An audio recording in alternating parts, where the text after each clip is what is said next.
किस नंबर 14। मेरी बेटी आज फिर रो रही थी। हमदान साहब के नर्म लहजे में पूछे गए सवाल ने उसे टूटकर बिखर जाने पर मजबूर कर दिया था। वो फूट फूट कर रो रही थी। हमदान साहब ने उसे खुलकर रोने दिया। जाने कितने दिनों का गुबार था जो दिल में भरा हुआ था। हमदान साहब होले होले उसका सर सहलाते रहे। वो बिल्कुल माही जैसी, वैसे ही सहीन, वैसी मासूम और वैसे ही बदनसीब, जिसको लाहासिल सी मोहब्बत ने अपनी गिरफ्त में ले रखा था। ऐसा क्यों है नाना अब्बू? क्यों मेरी जिंदगी में मामा की तरह तड़पना लिखा है?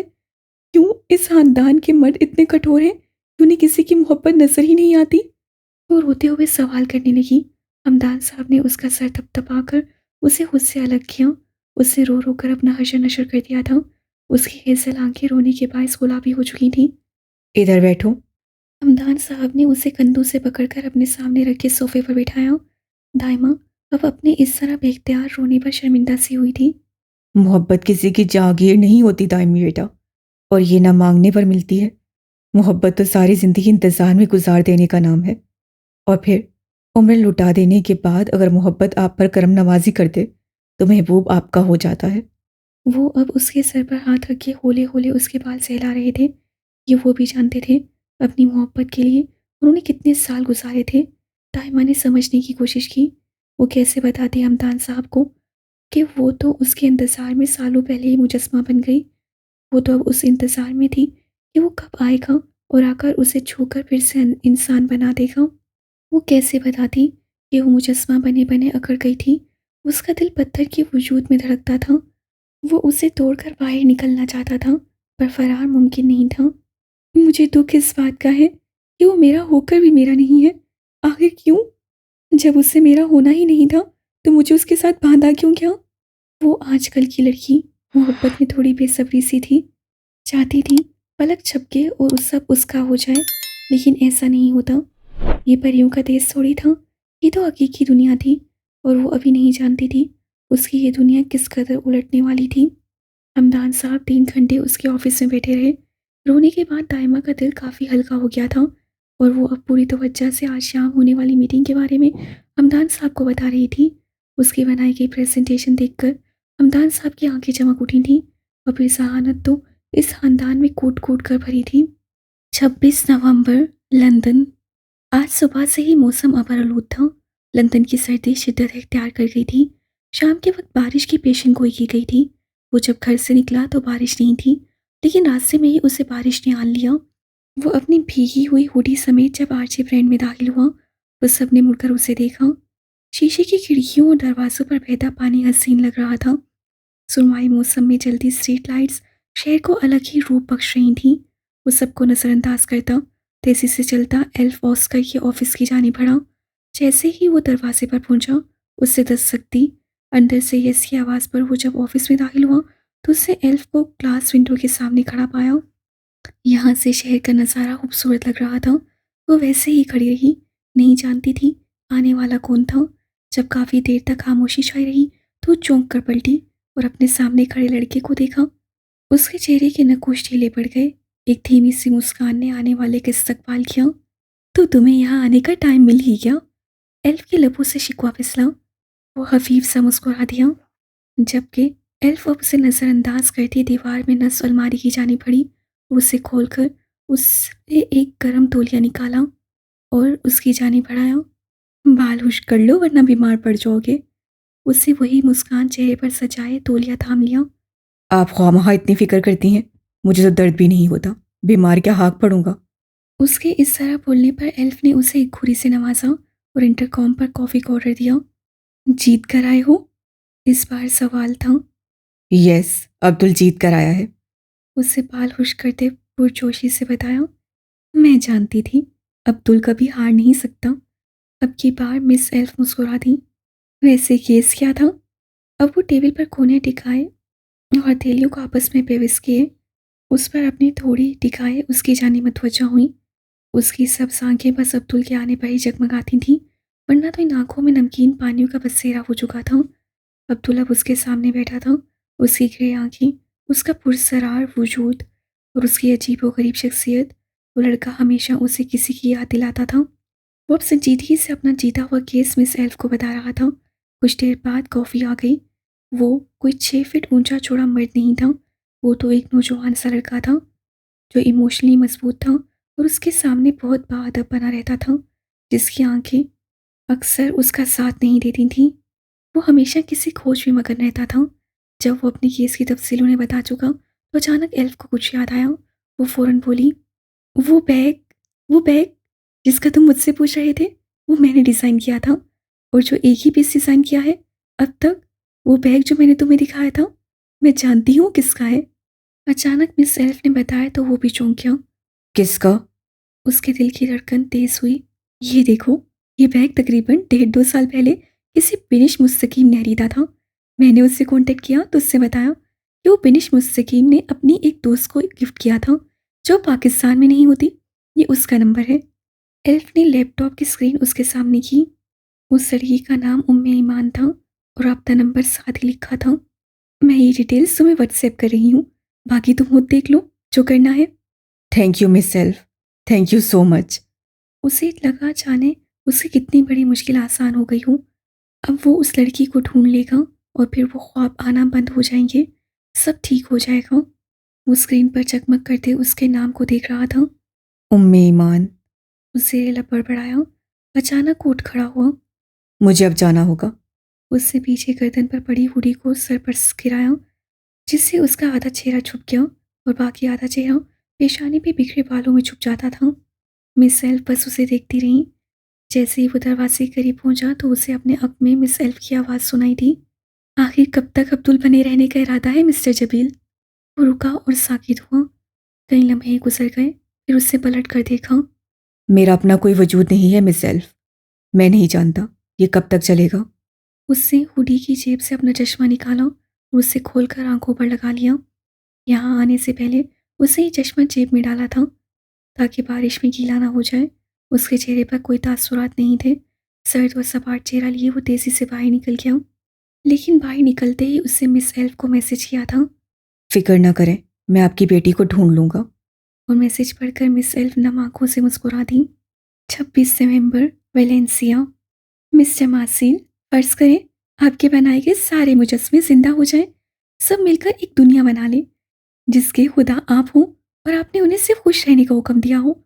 क्या हो अगर आपके बनाए एक मुजस्मे की खुशी दूसरे का दुख बन जाए? वो मेलिफिसेंट के मुजस्मे के करीब खड़ी उसे देखते हुए बोली, मैं कुछ समझा नहीं। आपने माइकल जैक्सन को उसके असल रूप में बनाया। उसे अपनी शक्ल पसंद नहीं थी। मिसाल के तौर पर आपकी दुनिया में भी माइकल जैक्सन अपनी शक्ल से खुश ना हो तो क्या आप उसे तोड़कर दोबारा बनाएंगे? वो अब चलते हुए माइकल जैक्सन के मुजस्मे के पास आई। नहीं। एक लफ्ज़ी जवाब पर वो मुस्कुरा दी। फर्ज करें आपकी दुनिया में आपके कारूस को आपकी इस एमा स्टोन से मोहब्बत हो जाए, जबकि एमा स्टोन किसी और की बीवी हो, तो आप क्या करेंगे? एक और सवाल आया। मकड़ी अपना जाला तेजी से बुन रही थी। मासिल को चारों जानिब से घेरने का ऐलान किया जा चुका था। मैं चाहूंगा वो दोनों खुश रहें। वो बहुत सोच समझ कर जवाब दे रहा था। हम्म। उससे को लंबा खींचा और फिर कारूस के मुजस्मे के पास चली आई। और एमा स्टोन के शोहर का क्या? कि उसके साथ ज्यादती नहीं होगी कि उसकी वाइफ किसी और की मोहब्बत में मुबतला हो जाए?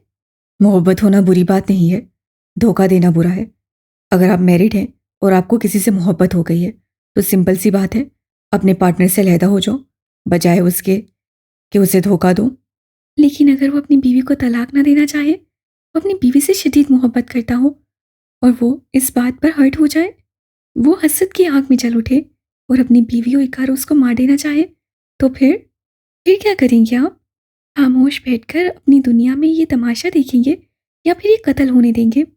और अगर एमा स्टोन अपने शोहर को धोखा दे, उसे कुछ ना बताए और इकारूस से ताल्लुक रखे, तो फिर क्या आपको ये सब कबूल होगा? वो अब एमा स्टोन के खूबसूरत मुजस्मे के सामने खड़ी थी। और अगर आपका इकारूस इसी वजह से आपकी दुनिया से तंग आकर अपनी महबूबा को लेकर आपकी दुनिया से उड़कर कहीं दूर जाना चाहे, तो फिर आप उसे जाने देंगे? वो अब चलते हुए उसके करीब आई और उसके सामने खड़ी हो गई। मिस्टर मार्सील, आपकी दुनिया में जंग छिड़ गई है। आप उसे रोकने के लिए क्या करेंगे? एक खुदा होने की हैसियत से आप क्या कर सकते हैं? वो उसकी आंखों में देखती पूछ रही थी।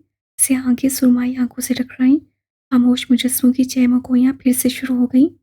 आपके पास 3 ऑप्शंस हैं। नंबर 1, आप उन्हें बनाते वक्त फ्री विल ना दें। पर ये तो आपके असूलों के खिलाफ होगा ना? भाई, इंसान को मर्ज़ी से जीने का हक है, तो इसका मतलब आपकी मखलूक में अपनी मर्ज़ी करने की ताकत ज़रूर होगी। नंबर 2, जैसा चल रहा है चलने दें। ओहो! पर आप तो ऐसा नहीं कर सकते। आप उन्हें तकलीफ़ में नहीं देख सकते। आप ऐसे खुदा बन ही नहीं सकते, जिसकी मखलूक सफ़र कर रही हो। मासिल को समझ ना आया उसे तंज़ किया था या आम बात की थी, लेकिन वो जान गया था कि एमा उसे समझा रही थी। वो उसे उसके मुताबिक जवाब दे रही थी। वो पलटी और वापस चली गई। नंबर 3, आप कुछ असूल बनाएँ, जीने के कुछ असूल, दुनिया में रहने के कुछ असूल, और फिर आप उन्हें अपनी मखलूक पर लागू कर दें। तीनों में से आप कौन-सा ऑप्शन चुनेंगे मिस्टर मार्सेल? वो अब फिर से मुजस्समों के गिर्द राउंड लगाने लगी थी। उसकी आवाज़ अब दूर से आती महसूस हो रही थी, लेकिन वो जानती थी मिस्टर मार्सेल नंबर 3 ही चुनता। वो खुद अपने इंस्टीट्यूट में अपने असूल से हटकर एडमिशन नहीं देता था। मैं कुछ ऐसे असूल बनाता जो इंसानियत के लिए बोझ ना बनते, जिसमें वो सब खुश रहते। मिस्टर मार्सेल, आपको लगता है आप एक परफेक्ट दुनिया बना पाते? फ़र्ज़ करें आपने असूल बना लिए, लेकिन उन असूलों पर सब इंसान अमल ना करें। एमा स्टोन का शौहर अपनी बीवी को तलाक ना दे और बदले में आका इकारूस का कत्ल कर दे, तब क्या करेंगे आप? उसे ऐसे ही जाने देंगे? उसे सज़ा नहीं देंगे? उसका लहजा तेज़ हुआ। दुनिया में इंसान को खुश रखना सबसे मुश्किल काम है। एक की खुशी दूसरे की तकलीफ का अक्सर बायस बनती है।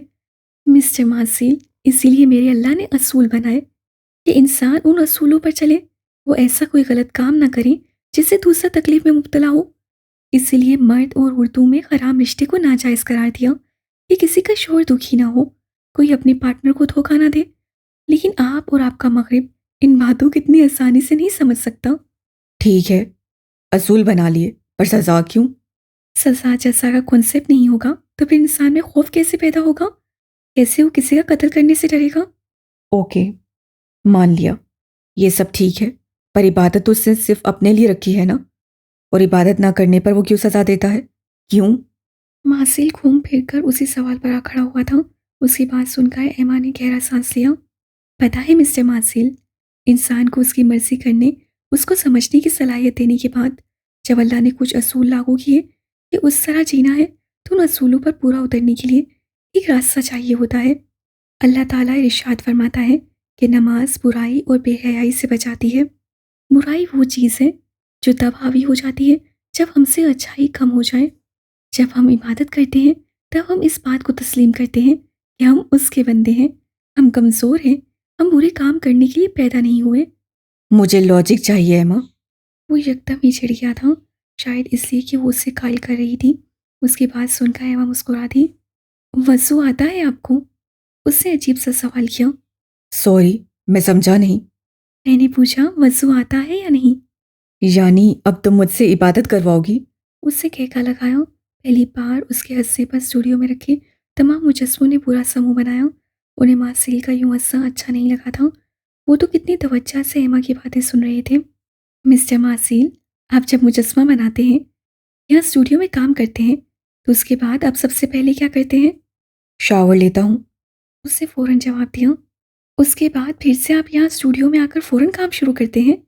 ये बात एमा की गहरी सोच का शिकार थी। नहीं, क्यों? क्योंकि मैं हमेशा काम के बाद शावर लेता हूँ। अगर पहले ले लूँगा और बाद में काम करूँगा, तो ये जो मिक्सचर है, वो जिस्म या कपड़ों पर कहीं न कहीं लगा रह जाएगा और वो मुझे अच्छा नहीं लगता। यानी आप कहना चाहते हैं कि शावर लेने के बाद आप साफ सुथरे हो जाते हैं और आपका दिल नहीं करता दोबारा गंदा होने को? ऐसा ही है ना? बिल्कुल। यही आपके सवाल का जवाब है मिस्टर मासिल। जब हम सुबह उठकर वज़ू या गुस्ल करके फजर की नमाज़ पढ़ते हैं, तो हम साफ सुथरे हो जाते हैं। हम अपने गुनाहों की माफ़ी मांग लेते हैं। उसके बाद हम अपने काम करते हैं और फिर सोहर आ जाती है। फिर हम वज़ू करते हैं, फिर नमाज़ पढ़ते हैं, फिर दुआ करते हैं, फिर हम साफ सुथरे हो जाते हैं। उसके बाद हमारा दिल नहीं करता कुछ ऐसा गलत काम करने को जिससे हम गंदे हों। अगर हमारा नफ्स हमें उकसाए भी तो हम किसी कश्मकश का शिकार हो जाएं, तो फिर असर का वक्त हो जाता है, फिर मगरिब और फिर ईशा। अल्लाह हमें बार बार बुलाता है ताकि हम बुराई से महफूज रहें। जब हम सदके दिल से उसके सामने झुक जाते हैं, फिर वो हमारे दिलों को मोम कर देता है।